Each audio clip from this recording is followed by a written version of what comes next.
Provision సబ్జెక్ట్స్‌లో మనకి 2 టైప్స్‌గా divide అయ్యి ఉంటుంది. రిజర్వ్డ్ సబ్జెక్ట్స్ అండ్ అలాగే ట్రాన్స్‌ఫర్డ్ సబ్జెక్ట్స్ అనమాట. సో, రిజర్వ్డ్ సబ్జెక్ట్స్ అంటే ఏంటి? దీన్ని మనం రిజర్వ్డ్ లిస్ట్ కూడా అంటాము. ఈ లిస్ట్‌లో మనకు డిఫెన్స్ అంటే మిలిటరీ సర్వీసెస్, అలాగే ఫారెన్ అఫైర్స్ అండ్ అలాగే కమ్యూనికేషన్ నెట్వర్క్ బ్రాడ్‌కాస్టింగ్ ఏదైతే ఉంటుందో which is all comes under reserved list కింద వచ్చేస్తుందనమాట. ఓకేనా? నెక్స్ట్ ట్రాన్స్‌ఫర్డ్ సబ్జెక్ట్స్ అంటే ఈ ట్రాన్స్‌ఫర్డ్ లిస్ట్‌లో మనకి అగ్రికల్చర్‌కి సంబంధించింది, అలాగే లోకల్ గవర్నమెంట్, గ్రామ సభ, గ్రామ పంచాయత్. సో, ఈ లోకల్ గవర్నెన్స్ ఏదైతే ఉంటదో ఇదంతా which is comes under transferred subjects. And అలాగే హెల్త్ అండ్ అలాగే మోస్ట్ ఇంపార్టెంట్ ఎడ్యుకేషన్. మనకి బిట్ ఎలా అడగొచ్చు అంటే హెల్త్ అండ్ ఎడ్యుకేషన్ అనేది ఏ రిజర్వ్డ్ లిస్ట్ కింద, ఏ లిస్ట్ కింద ఉంటుంది అని అడిగే ఛాన్స్ ఉంటుంది. సో, మనము ట్రాన్స్‌ఫర్డ్ లిస్ట్‌లో ఉంటుంది అని చెప్పాలి. ఓకేనా? రిజర్వ్డ్ లిస్ట్ వేరు, ట్రాన్స్‌ఫర్డ్ లిస్ట్ వేరు. ఓకే. అండ్ అలాగే ఈ ట్రాన్స్‌ఫర్డ్ లిస్ట్‌లో డైరెక్ట్ ఎలక్షన్స్ అనేది ఫస్ట్ టైం తీసుకురావడం జరిగింది. అండ్ అలాగే యూనికామరల్ లెజిస్లేటివ్ కౌన్సిల్ అంటే ఏంటి అంటే సింగిల్ శాసనసభ.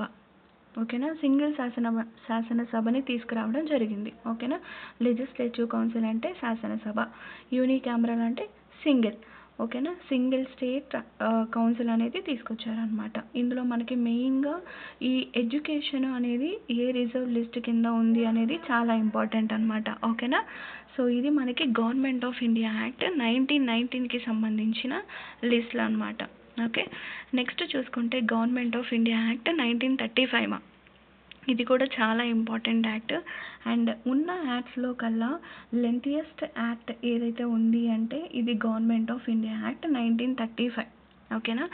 ఇందులో మనకి 327 సెక్షన్స్, 14 పార్ట్స్, 10 షెడ్యూల్స్ అనేవి ఉంటాయి. ఒరిజినల్గా మనకి కాన్స్టిట్యూషన్ అమల్లోకి వచ్చినప్పుడు మనకి 395 ఆర్టికల్స్,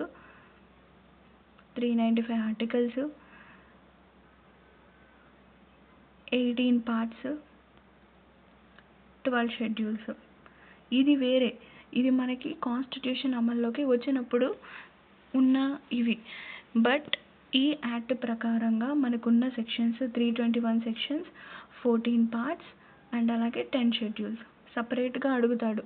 కాన్స్టిట్యూషన్ అమల్లోకి వచ్చినప్పుడు మనకి ఎన్ని ఆర్టికల్స్ ఉన్నాయని అడుగుతాడు.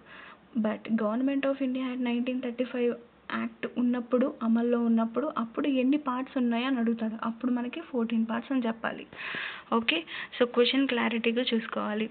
అండ్ నెక్స్ట్ చూసుకుంటే ఇక్కడ మనకి 10% రిజర్వేషన్ ఓటు వేసే అధికారం ఉందన్నమాట. ఏ యాక్ట్ ప్రకారంగా అంటే గవర్నమెంట్ ఆఫ్ ఇండియా యాక్ట్ 1935.